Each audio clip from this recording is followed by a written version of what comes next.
नमस्कार। कभी ऐसा महसूस हुआ है कि सुबह उठने के बाद भी शरीर में जान ही नहीं है, हर वक्त एक थकान सी छाई रहती है? तो चलिए आज इसी पर बात करते हैं और समझने की कोशिश करते हैं कि इस लगातार बनी रहने वाली थकान के पीछे की असली वजह क्या हो सकती है। ये जो फीलिंग है ना, ड्रेन्ड, स्ट्रेस्ड और अनमोटिवेटेड, ये शायद बहुतों को जानी पहचानी लग रही होगी। सुबह उठने का मन नहीं, काम में दिल नहीं लगता और बस ऐसा लगता है जैसे सारी एनर्जी किसी ने खींच ली हो। अगर ऐसा महसूस हो रहा है तो आप अकेले नहीं हैं। और देखिए, सबसे ज़रूरी बात यह है कि इसे आलस या अपनी कोई कमी समझने की गलती ना करें। ये एक असल मेडिकल कंडीशन हो सकती है जिसे कहते हैं एड्रीनल फटीग। तो चलिए आज इसी को ज़रा ठीक से समझते हैं। तो सबसे पहला काम क्या है? इसके लक्षणों को, इसके साइंस को पहचानना। आइए एक नज़र डालते हैं उन संकेतों पर जो बताते हैं कि शायद ये एड्रीनल फटीग हो सकता है। अब मैं जो लक्षण बताने वाला हूं उन्हें जरा ध्यान से सुनिएगा। अगर इनमें से 5 या उससे ज्यादा लक्षण किसी को अपने में महसूस हो रहे हैं तो ये एड्रीनल फटीग का एक बहुत बड़ा इशारा हो सकता है। जैसे कि रात भर सोने के बाद भी सुबह उठें तो थकान महसूस हो, दोपहर होते होते तो जैसे बैटरी ही खत्म हो जाए, बार बार कुछ मीठा या नमकीन खाने की क्रेविंग हो, दिमाग धुंधला सा लगे, फोकस ना कर पाए, या फिर रात में नींद तो आ नहीं रही लेकिन दिमाग एकदम एक्टिव है। ये सब इसके बहुत ही आम लक्षण हैं। तो सवाल ये है कि एड्रीनल फटीग आखिर है क्या भला? चलिए इसको एक बहुत ही आसान तरीके से समझते हैं। सोचिए जैसे हमारे शरीर की बैटरी ही डैमेज हो गई हो। देखिए, हमारे शरीर में एड्रिनल ग्लैंड्स होते हैं जिनका काम है स्ट्रेस को मैनेज करना और हमें एनर्जी देना। लेकिन आज की जो लाइफस्टाइल है जहां स्ट्रेस लगातार बना रहता है तो ये ग्लैंड्स बेचारे ओवरवर्क करके थक जाते हैं, कमजोर पड़ जाते हैं। बस इसी कंडीशन को एड्रिनल फटीग कहते हैं।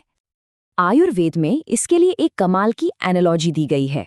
मान लीजिए कि हमारा शरीर एक मोबाइल फोन है और एड्रिनल ग्लैंड्स उसकी बैटरी। अब अगर फोन को लगातार इस्तेमाल करते रहेंगे बिना चार्ज किए तो क्या होगा? बैटरी खराब हो जाएगी, है ना?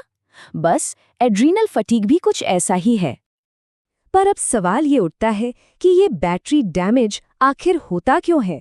चलिए अब मॉडर्न लाइफस्टाइल के कारणों को और आयुर्वेद इस बारे में क्या कहता है, दोनों को आमने सामने रख के देखते हैं। यहाँ एक बहुत दिलचस्प बात है।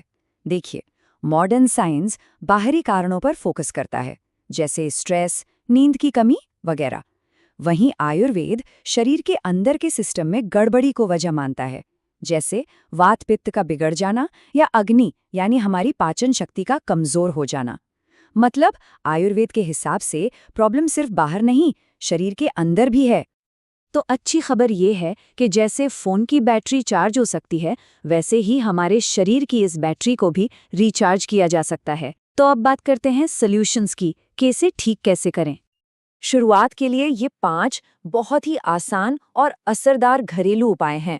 रात में अश्वगंधा वाला दूध पिएंगे तो स्ट्रेस कम होगा और नींद अच्छी आएगी। दिन में नारियल पानी में थोड़ा सेंधा नमक डालकर पीने से शरीर को जरूरी मिनरल्स वापस मिल जाएंगे। ये छोटे छोटे कदम एनर्जी वापस लाने के लिए एक बेहतरीन शुरुआत हैं।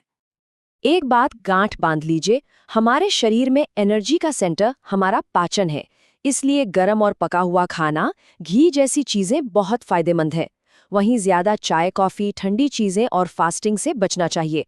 सिंपल सा फंडा है, डाइजेशन को रीसेट करो, एनर्जी अपने आप रीसेट हो जाएगी। और अगर लगता है कि समस्या थोड़ी गहरी है और एक फुल सिस्टम रीसेट की जरूरत है तो आयुर्वेद में पंचकर्म को एक असली गेम चेंजर माना गया है। इसमें शिरोधारा जैसी थेरेपी होती हैं जो सीधे हमारे नर्वस सिस्टम को शांत करती हैं, या बस्ती थेरेपी जो शरीर से वात के असंतुलन को जड़ से निकालने में मदद करती है। ये एक तरह से शरीर की डीप सर्विसिंग है, जैसे हम गाड़ी की करवाते हैं। अब पंचकर्म जैसी बातें सुनकर शायद थोड़ा मुश्किल लग सकता है, इसलिए यहाँ एक बहुत ही आसान 7 दिन का एक्शन प्लान है जिसे कोई भी आज से ही शुरू कर सकता है। तो चलिए देखते हैं कि ये कैसे काम करता है। देखिए, प्लान बहुत सिंपल है। पहले 1 से 3 दिन कुछ बेसिक चीजों पर फोकस करना है, जैसे रात में अश्वगंधा दूध और जल्दी डिनर। फिर चौथे दिन से इसमें कुछ और अच्छी आदतें जोड़नी है, जैसे सुबह ब्राह्मी लेना और थोड़ी देर धूप में बैठना। ये एक एक करके आदतें बनाने का बहुत ही प्रैक्टिकल तरीका है।